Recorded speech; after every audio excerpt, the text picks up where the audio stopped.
এই দেশের সবচেয়ে খারাপ মানুষের নাম হলো শেখ মুজিবুর রহমান। ইউনূস সাহেব তো 10 জন প্রধানমন্ত্রী লম্বা করলে যত লম্বা হবে তার চেয়ে অনেক লম্বা মানুষ। উনি ইলেকশন দিতে চায় না কেন? চাকরের আবার কথা কি? চাকর চুপ করে থাকবো। যদি রাজনীতি করতে চান তাহলে চাকর আইসা চাকরিটা বাদ দিয়ে আইসা পলিটিক্স করে। জমিটা কি আপনার? আপনার সিএ সারোয়ার আছে নাকি?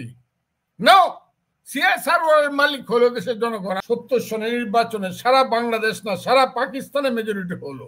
বাঙালি আমরা কিছুই করতে পারি নাই, কিন্তু এখন তো বাংলাদেশের মানুষ আমরা বুক ফুলায় বলতে পারি আমরা বাংলাদেশের মানুষ, আমরা একটা স্বাধীন জাতি। আজকে 53 বছর স্বাধীনতার এখনো আমাদের শুনতে হয় যে বঙ্গবন্ধু শেখ মুজিবুর রহমান স্বাধীনতা কখনো চাননি, তিনি চেয়েছিলেন পূর্ব পাকিস্তানের অধিকার প্রতিষ্ঠা করতে। এই ব্যাপারে আপনার কি মতামত? আমি যে কথাগুলো বলছিলাম, এই দেশের সবচেয়ে খারাপ মানুষের নাম হলো শেখ মুজিবুর রহমান। আমি বঙ্গবন্ধু নাইবা বললাম, কারণ বঙ্গবন্ধু বললে আবার আমার দলে আমার নাম্বার কাটা যায়। আমি বিএনপি করি, আমার দলে আমার নাম্বার কাটা যায়। কিন্তু আপনি 96 পর্যন্ত আপনি আওয়ামী লীগের রাজনীতিতে তো দীর্ঘদিন ছিলেন। আপনি বঙ্গবন্ধুর আদর্শ বিশ্বাস করেন না, আওয়ামী লীগকে বিশ্বাস করেন না, কিন্তু আওয়ামী লীগের রাজনীতি করেছেন স্বাধীনতার পর। বলি আপনি বুঝবার চেষ্টা করেন। জি, শেখ মুজিবুর রহমান খুব খারাপ লোক ছিল। শেখ মুজিবুর রহমান জেলমেল খাটিয়া এই দেশে ইস্পাহানি আদমজি দাউদ বাওয়ানি সাইগলদের ওই যে নাতিরা এখনো গাড়ি চালাইতো, রোলস রয়েস মার্সিডিস, আমরা রাস্তায় কারোয় দেখতাম। আমরা তাদের আদমজি নগরের কর্মচারী হইতাম। আমরা ওই যে বাওয়ানি জুট মিলের আমরা ম্যানেজার হইতাম। শেখ মুজিবুর রহমান এদের থেকে আমাদেরকে রক্ষা করছিল। খুব খারাপ কাম। আর ওই যে পাকিস্তানি সুন্দর সুন্দর ছেলেরা এসে আমাদের সুন্দরী মেয়েরা বিয়া করিয়া করাচি পিন্ডিতে নিয়ে যাইতো, আর আমরা মনে করতাম আমাদের বাগনা বাগনি গুলা খুব সুন্দর হয়েছে। এটা থেকে শেখ মুজিবুর রহমান আমাদেরকে বঞ্চিত করছে। খুব খারাপ মানুষ শেখ মুজিবুর রহমান। শেখ মুজিবুর রহমান খুব খারাপ মানুষ। সেই শেখ মুজিবুর রহমান এই কথাগুলা বললেন না, কিন্তু খুব খারাপ মানুষ। ফাঁসির মঞ্চে গিয়েও বলছে 1969 সালে আগরতলা ষড়যন্ত্র মামলায় ফাঁসির মঞ্চে গিয়েও বলছে। আপনি জানেন কিনা জানি না, কে জানে তাও জানি না আমি, বাংলাদেশে কেউ জানে কিনা 1967 সনে নভেম্বর মাসে শেখ মুজিবুর রহমানকে সেন্ট্রাল জেল থেকে, ঢাকা সেন্ট্রাল জেল থেকে ক্যান্টনমেন্ট নিয়ে যাওয়া হয়।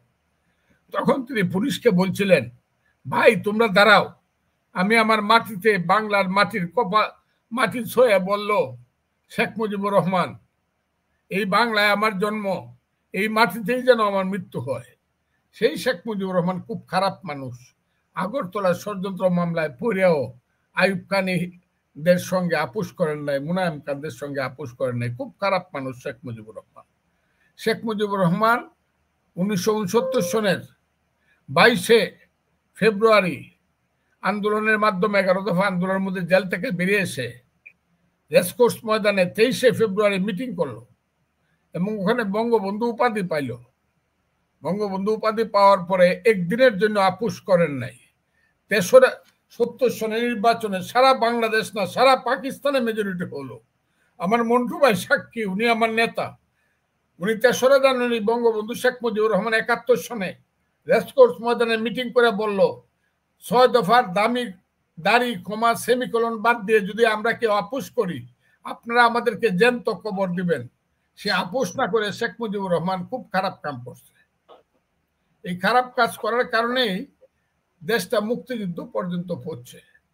আজকে 7ই মার্চের সেই ভাষণ প্রত্যেক ঘরে ঘরে দুর্গ গড়ে তুলো। আমি যদি হুকুম দেবার নাও পারি, কথাটা খুব বুঝার চেষ্টা করবেন। মুস্তাফিজ ভাই কথাটা খুব বুঝার চেষ্টা করবেন। আমি যদি হুকুম দেবার নাও পারি, তোমরা সব বন্ধ করে দেবে। আমরা ভাতে মারবো, আমরা পানিতে মারবো। মুক্তিযুদ্ধের গেরিলা যুদ্ধের কথা এর চেয়ে বড় কথা কি হইতে পারে? প্রত্যেক ঘরে ঘরে দুর্গ গড়ে তুলো। তোমাদের যা কিছু আছে তাই নিয়ে শত্রু মোকাবেলা করতে হবে। মনে রাখবা, রক্ত যখন দিয়েছি রক্ত আরো দেবো। আমি কথাগুলো যদি ভুল বলি আপনি ক্যাসেটটা বাজায় দেখবেন। এই ক্যাসেটটা এখন নিষিদ্ধ ক্যাসেট। শেখ মুজিবুর রহমান খুব খারাপ মানুষ বলিয়া আমি যদি হুকুম দেবার নাও পারি তোমরা সব বন্ধ করে দেবে। এবারের সংগ্রাম আমাদের মুক্তির সংগ্রাম, এবারের সংগ্রাম স্বাধীনতার সংগ্রাম। 7ই মার্চ এখন বলে এটা কোনো কথা না। উনি তো পরে আলাপ করছে, হ্যাঁ 14ই মার্চে ইহিয়া খান আসছে, উনি তো পরে আপুস আলোচনা করছে। আরে বেটা, আপুস আলোচনা পৃথিবীতে ভিয়েতনামের যুদ্ধ হয়েছে, আমেরিকার সঙ্গে ভিয়েতনামের নেতাদের সর্বক্ষণ আলাপ আলোচনা হয়েছে, ইরানের সঙ্গে যুদ্ধ হয়েছে, শাহানশাহর সঙ্গে ইরানের নেতারা প্যারিসে বসে আয়াতুল্লাহ খুমেনির সাথে সারাক্ষণ আলাপ করছে। এর জন্য কি বলা যাবে যে আলাপ করছে বলে স্বাধীনতা চায় নাই, মুক্তি চায় নাই? আলাপ তো হবেই। আলাপ এই যে এখন যে গাজা উপত্যকায় যুদ্ধ হইতেছে, ইসরায়েল ভার্সেস গাজা উপত্যকা এবং লেবানন, এখানে আলাপ আলোচনা সারা পৃথিবীতে হইতেছে না? এই কারণে বলা যাবে যে গাজা উপত্যকার লোকজন তো আপোষ করতে, তারা তো আপোষ করতে চায়। নো, এইসব শেখ মুজিবুর রহমানের মতো একটা খারাপ লোকরা আরো খারাপ করতে চায়। আমি আজকে বলতে চাই না কথাগুলো। ধন্যবাদ। আমার এখানে প্রশ্ন, এটা আপনি কালকে টেলিভিশনে দিবেন না আমি জানি। আমি না না, এটা প্রচার হবে, এটা প্রচার হবে, এটা এটা এটা একেবারে ডিলে হবে না, এটা এই লাইভ ডিলেট হবে না, এই লাইভ কন্টিনিউ থাকবে। হ্যাঁ, বঙ্গবন্ধু শেখ মুজিবুর রহমান 25শে মার্চ পর্যন্ত ইতিহাসের ক্যাপ্টেন সে। 1966 সন থেকে 1971 সন পর্যন্ত ইতিহাসের মুক্তিযুদ্ধের ক্যাপ্টেনের নাম হলো শেখ মুজিবুর রহমান। এখানে জিয়াউর রহমান একটা সেঞ্চুরি মারছে নতুন প্লেয়ার হিসাবে। 26শে মার্চ না, 27শে মার্চে একটা সেঞ্চুরি মারছে। আমি তাকেও ছোট করতে চাই না, উসমানীকেও ছোট করতে চাই না, তাজউদ্দিন, মনসুর আলী, কামরুজ্জামান, সৈয়দ নজরুলকেও ছোট করতে চাই না, আমি খালেদ মুশাররফ, শফিউল্লাহ, যারা 11টা চ্যাপ্টার, কাউকে ছোট করতে চাই না। বাঙালি জাতির ইতিহাসে আজকে সে সবকিছু ভুলে বসে আছেন। কেন বসে আছেন? হ্যাঁ, বাঙালি আমরা কিছুই করতে পারি নাই, কিন্তু এখন তো বাংলাদেশের মানুষ আমরা বুক ফুলায় বলতে পারি আমরা বাংলাদেশের মানুষ, আমরা একটা স্বাধীন জাতি। হইতে পারে আমাদের অনেক ভুল ত্রুটি হয়েছে, ঠিক করে লোন। ইউনূস সাহেব তো 10 জন প্রধানমন্ত্রী লম্বা করলে যত লম্বা হবে তার চেয়ে অনেক লম্বা মানুষ। উনি ইলেকশন দিতে চায় না কেন? ইলেকশনের ব্যাপারে ওনার মুখ ছোট হয়ে যায় কেন? ওনার গলায় কেন আটকা পড়ে, কাটা আটকা পড়ে? জনগণের প্রতিনিধিদের হাতে ক্ষমতা হস্তান্তর করুক। আর উনি যদি মনে করে যে যে ফুলা পান্ডে উনি মন্ত্রিসভা করছে, এরা খুব জনপ্রিয়, ইলেকশন গিয়ে দেহক মেম্বারের ভোট পায় কিনা। আমি তাই আজকে আপনাদেরকে বলি, একটা জনগণের প্রতিনিধিদের আছে, আজকে তারেক রহমান বিদেশে কেন আসে না কেন? এটার পিছনে রহস্য কি? সব যদি দেশে আসতে পারে, ইউনূস সাহেবের সমস্ত মামলা যদি প্রত্যাহার হতে পারে, তারেক রহমানের সমস্ত মামলা প্রত্যাহার করে দেশে আসুক, দেখুক না তারেক রহমানের জনপ্রিয়তা কি। সবাই তো বলে তারেক রহমান খুব তারুণ্য, এখনো ছোট মানুষ না। তারেক রহমানের বয়স 60 বছর। বঙ্গবন্ধু শেখ মুজিবুর রহমান মারা গেছে 55 বছর, তখন তিনি সবচেয়ে সিনিয়র লিডার ছিলেন। তারেক রহমানের বয়স, তাকে দেশে আসতে দেওয়া হচ্ছে না কেন? আমি তাই বলি, এই দেশে গণতান্ত্রিক ভাবে মানুষের প্রতিনিধিদের কাছে ক্ষমতা। আপনার নাকি দেশ? জমিটা কি আপনার? আপনার সিএস সারোয়ার আছে নাকি? নো, সিএস সারোয়ারের মালিক হলো দেশের জনগণ। আমি জানি না আমার ভাই মুস্তাফিজ সাহেব কি কইব। সিএস সারোয়ারের মালিক হলো জনগণ। Let them to cast their vote in favour of anybody of the country, and they will choose their representative, and they will lead the parliament as a member of parliament, and they will do all the সংস্কার। আরে বাপরে, সংস্কার করবো Ali Riaz, doctor Ali Riaz 40 বছর পর্যন্ত যে দেশে নাই, তার সংস্কার আমার মানতে হবে।